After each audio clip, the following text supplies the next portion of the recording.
Baik, assalamualaikum warahmatullahi wabarakatuh. Salam jumpa kembali bersama Ardita Son.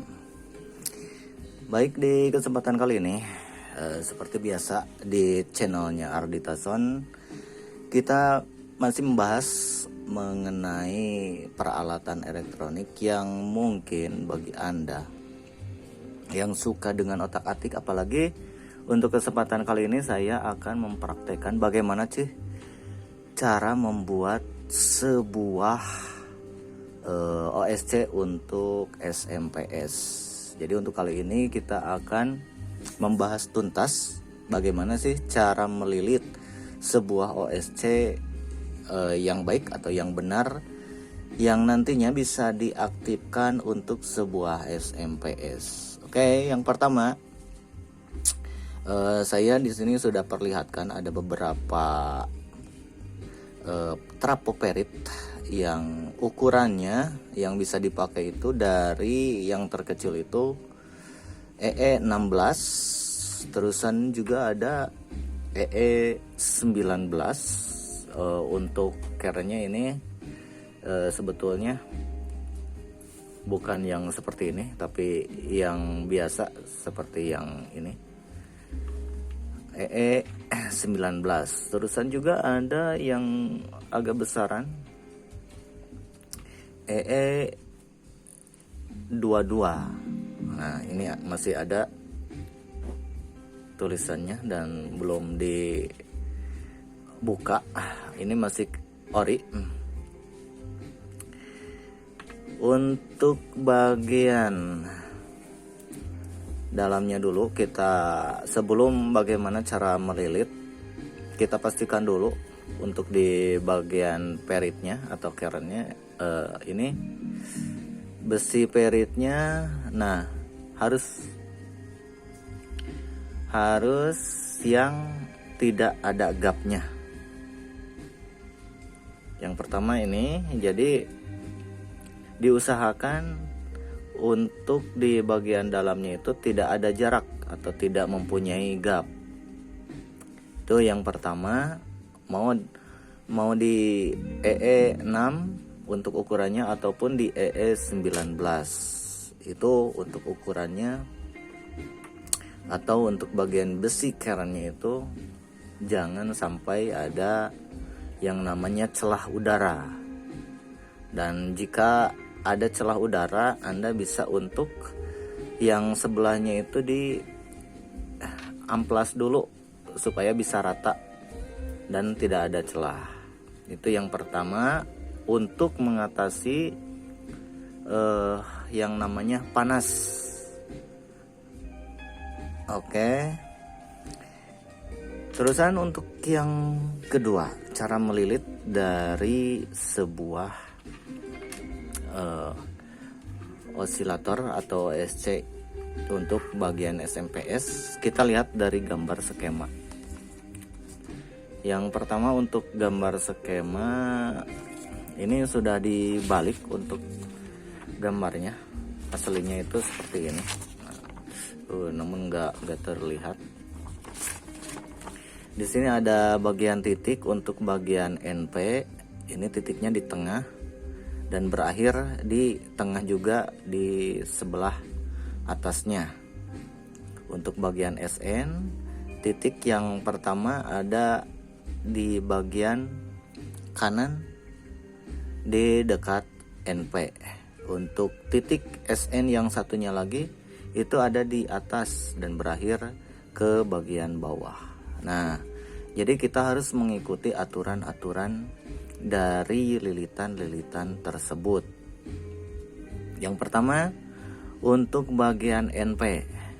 Oh iya, saya harapkan atau saya beritahukan dulu untuk bagian lilitan yang kita pergunakan, Anda bisa menggunakan dari bekas trapo kisaran 1 ampere atau 2 ampere yang di bagian AC. Untuk diameternya saya juga kurang tahu ini berapa, yang jelas mungkin kalau diperkirakan 0,02 atau 0,03 itu untuk diameternya.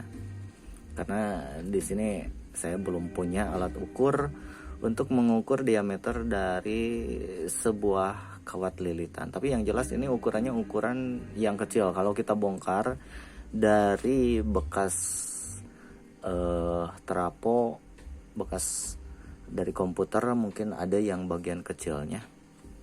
Seperti dari sini kan ini ada bagian untuk PSU komputer, ada yang EE16 dan EE19. Kalau kita buka di bagian dalamnya seperti yang ini, itu untuk lilitannya semuanya diameternya agak kecil, dan ini bisa dipergunakan untuk lilitannya.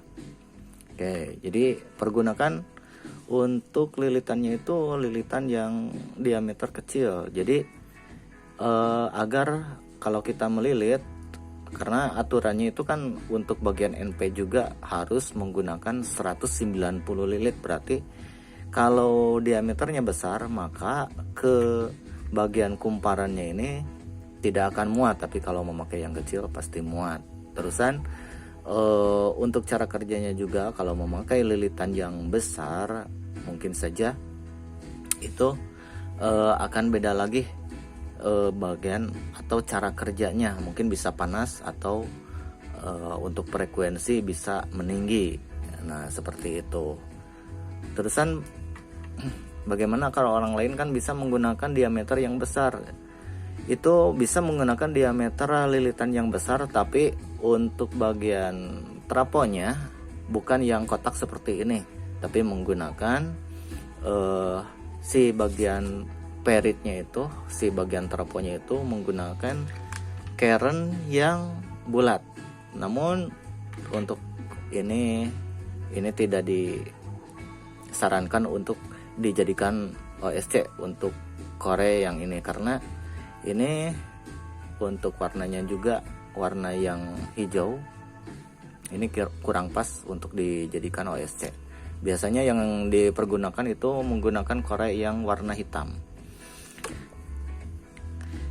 Oke, kita lanjut untuk cara melilit. Yang pertama itu di bagian NP. Misalkan di sini titiknya ada di bagian bawah.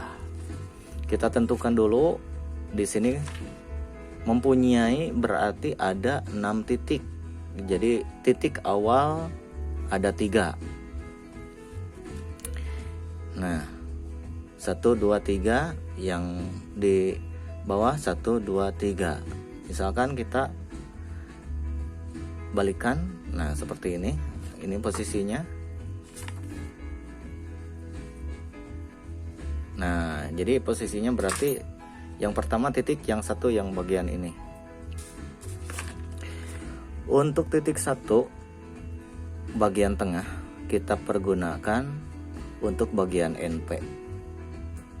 Misalkan si bagian kawat yang diameter kecil ini dimasukkan di bagian tengah, lalu dililitkan dengan searah jarum jam. Nah jadi untuk melilitnya ini harus searah jarum jam.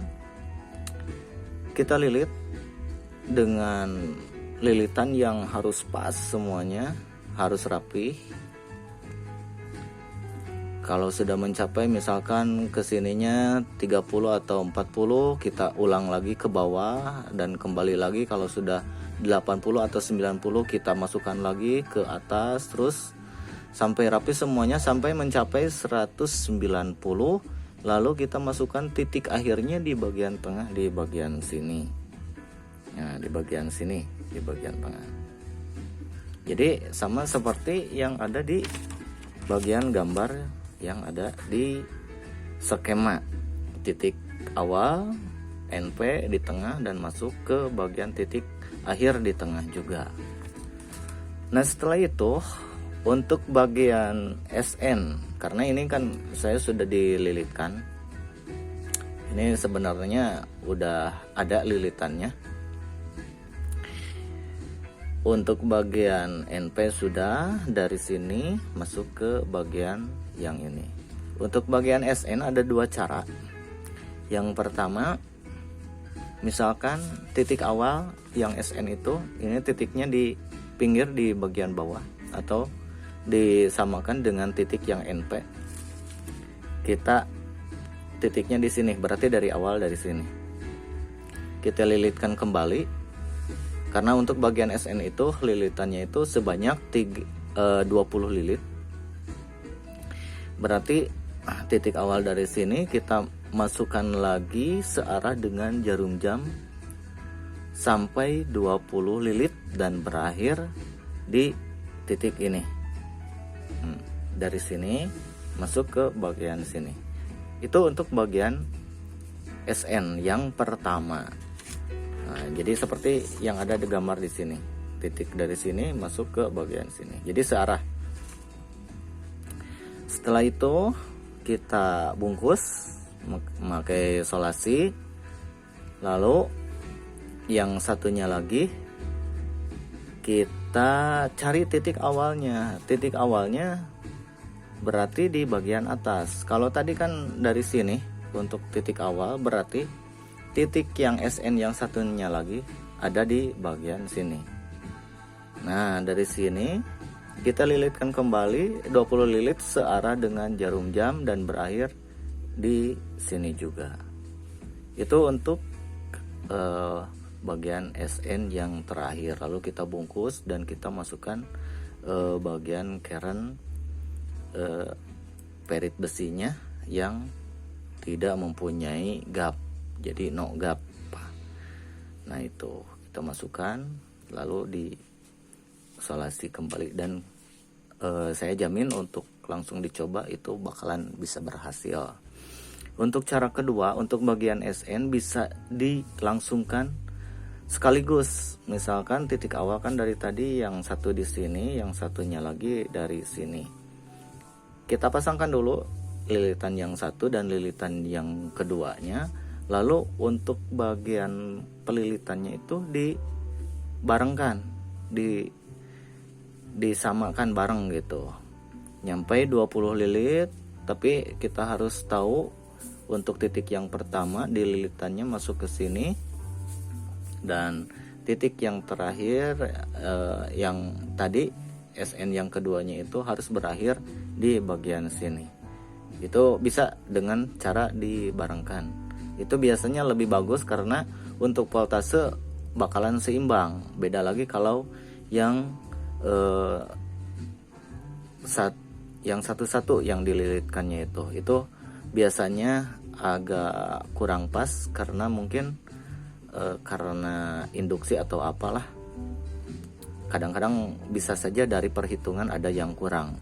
Itu biasanya kalau menghasilkan 12 volt berarti yang satu kadang-kadang 11 volt, yang satu 13 volt, kadang-kadang yang satu 12 volt. Itu suka ada perbedaan, tapi itu agak mending, itu masih bisa dipakai dan tidak akan menyebabkan kerusakan kepada SMP-S nya.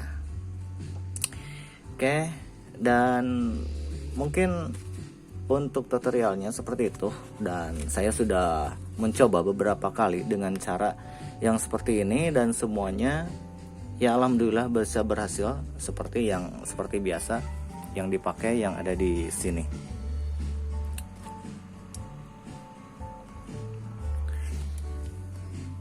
Oke, baik, demikian dulu untuk tutorialnya kali ini di cara yaitu pemasangan atau cara melilit dari sebuah OSC untuk SMP-S. Dari kami diucapkan sekian dulu, mudah-mudahan ini bisa bermanfaat untuk Anda yang tetap berkreasi, dan sampai jumpa di video berikutnya. Wabillahi taufiq wal hidayah. Wassalamualaikum warahmatullahi wabarakatuh.